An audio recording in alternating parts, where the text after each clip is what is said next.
The Woodcut Bowlsaver is an extremely safe and reliable bowl coring tool designed to make your expensive wood go so much further. Now you can produce matching sets of bowls from the same block of wood, regular grain or wavy edge burls, whatever the wood you want to save. The Woodcut Bowlsaver is the right tool for you. Why wait for the wood to dry before using it and risk the chance of cracking? Smart wood turners core out their bowls while the wood is damp and easy to cut. Although dry blanks can be cored as well, the process is much more efficient using semi-dry or green wood. Let's open the box and inspect the contents. The CD-ROM video for PC and instruction booklet to help set up, along with an enclosed template to create your depth gauges. 2 cap screws and matching washers to hold the handle down.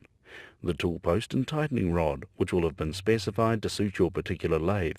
2 blades, nickel plated, sharpened, ready to go. The handle clamp to hold the blades in position. A Morse taper tailstock fitting and rotation plate assembly. Hex keys are provided to tighten all screws. Lastly, the comfortable handle. Take the rotation plate assembly and put the tool post into position underneath the base plate. Simply thread it into the hole provided. Tighten it up tight with the rod provided too.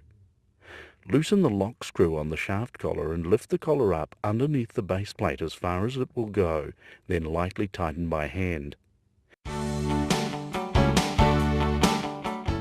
Now remove the tool rest, slide the tailstock back and drop the Bowlsaver unit into place. Move the rotation plate anti-clockwise until the plate lines up with the second thrust tab.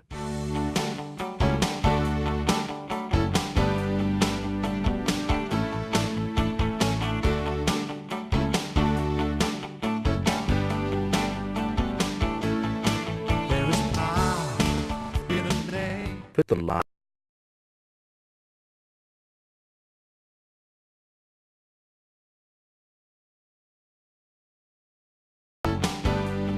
to determine the correct height. Raise the saver until the cutter is on center, then lower the shaft collar and tighten the locking screw. Fine adjustment may be necessary to suit the tailstock. Lastly, fit the Morse tapper assembly bracket to the rear of the base plate to complete the assembly. Now you can remove the saver until your bowl is ready to be cored. Select your bowl blank.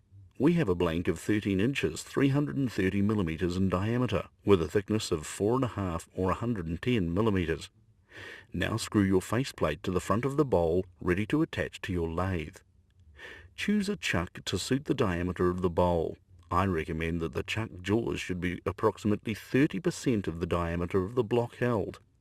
For this particular block, we will use a 4-inch or 100 millimeter jaw set fitted to a Nova scroll chuck. It is important not to use too small a set of jaws for the size of the bowl and risk the bowl coming loose. Set your lathe to a moderate speed, ours is 600 m, and attach to the bowl lathe. Adjust the chuck until almost close. Measure the inside diameter with calipers and mark a circle on the face of the bowl.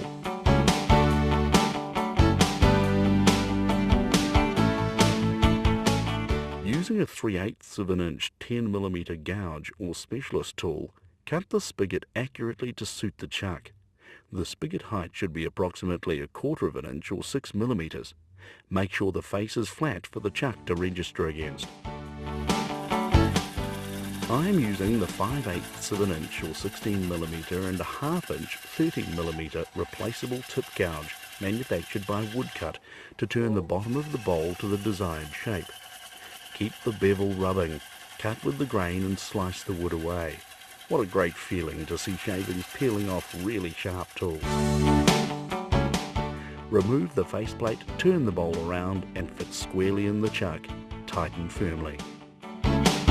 Proceed to face the front of the bowl and prepare to mark the bowls you will reclaim. It is important that we carefully consider the wood in the mother bowl and finished shape before we mark out the pitch circles on the face of the bowl. The aim is to save as much wood as possible without compromising the largest, most valuable bowl. Allow a rim of 1 inch 25 millimeters for wet wood or 3/4 of an inch 19 millimeters for dry. Allow more for a designer. Do not let the Bowlsaver dictate the shape of the finished bowl. Once you have made a decision, mark the pitch circle for the largest bowl, then divide the rest of the face according to the number of additional bowls that you wish to core out. This will largely depend on the depth of the blank. A blank of 3 inches, 75 millimeters in depth, will produce 2 bowls. A blank of 4 inches to 5 inches, 100 to 125 millimeters in depth, will safely produce 3, and a 6-inch, 150 millimeter blank, 4, to not be too greedy.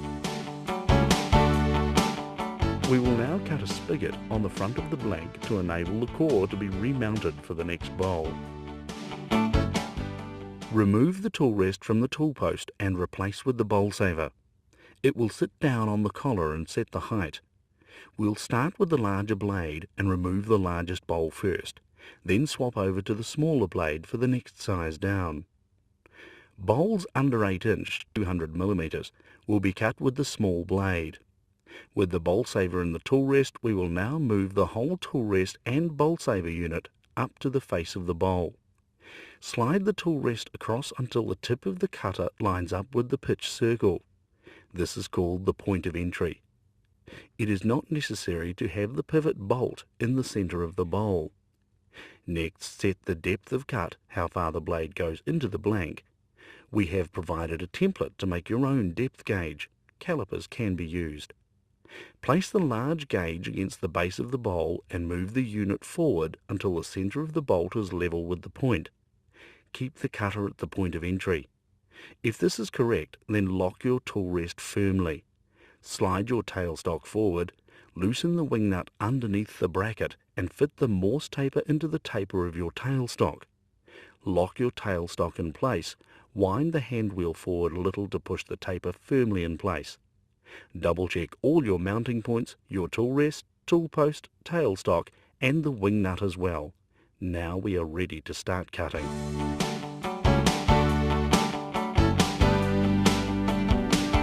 Once again, make sure that the chuck is tight, then start the lathe. The hand positions when using the Bowlsaver are quite important.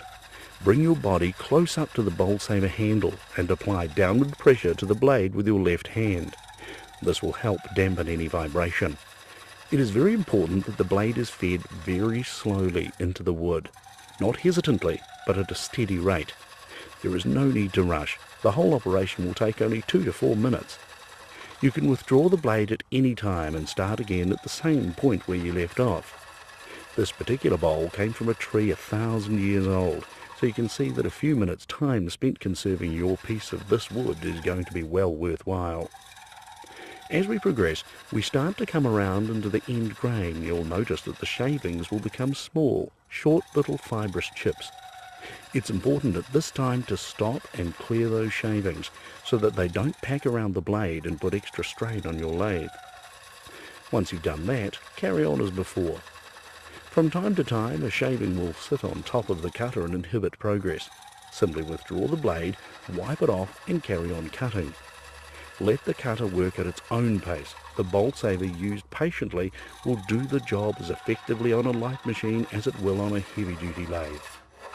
Now, as we proceed around towards the finish of the cut, listen carefully. You will hear a change in the tone of the cut. This will give you an indication of how much wood is left in the base now to cut off. Stop the lathe at this point. Just feel the bowl with your fingers and check whether it's almost ready to come off. You may have to do this 2 or 3 times, particularly when you're first starting out. Don't be afraid. If you go too far and the bowl does dislodge, simply switch the lathe off and retrieve the bowl.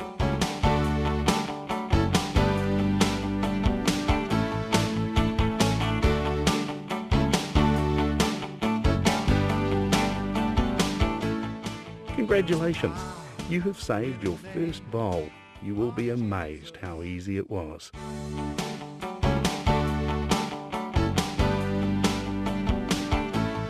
We will now proceed to remount the saved bowl using the same procedure as before. Create a new spigot on the bottom of the bowl. Remount the bowl in the chuck and replace the Bowlsaver. Loosen the clamp bolts and exchange the blades. The small blade now becomes the working blade and the large the lazy blade. tighten the screws firmly and proceed to line up the cutter with the point of entry. Take the small gauge and adjust the depth of cut until correct. Couple the tailstock to the taper and tighten all mounting points including the chuck. You may wish to increase the lathe speed. Ours is 800 RPM for the smaller bowl.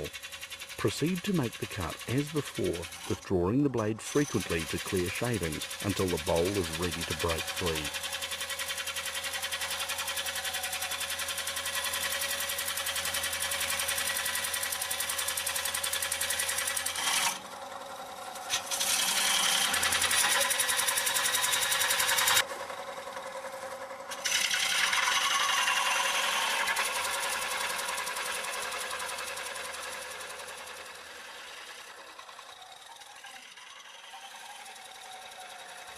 Now, as we proceed around towards the finish of the cut, listen carefully. You will hear a change in the tone of the cut. This will give you an indication of how much wood is left in the base now to cut off. Stop the lathe at this point. Just feel the bowl with your fingers and check whether it's almost ready to come off. You may have to do this 2 or 3 times, particularly when you're first starting out.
Move the unit, including the tailstock, back and remove the second bowl.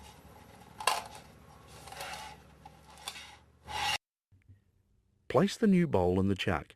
Replace the tool rest and turn a spigot on the base to suit the small chuck, 2 inches, 50mm. Fit the small chuck, remount the bowl and hollow out the inside with a suitable gouge. We have used a 3/8 of an inch 10mm woodcut replaceable tip bowl gouge.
Now you have 3 bowls ready to be finished, turned and polished once they have completely seasoned. Granville Horwath of New Zealand produced this pile of bowls in less than 1 month.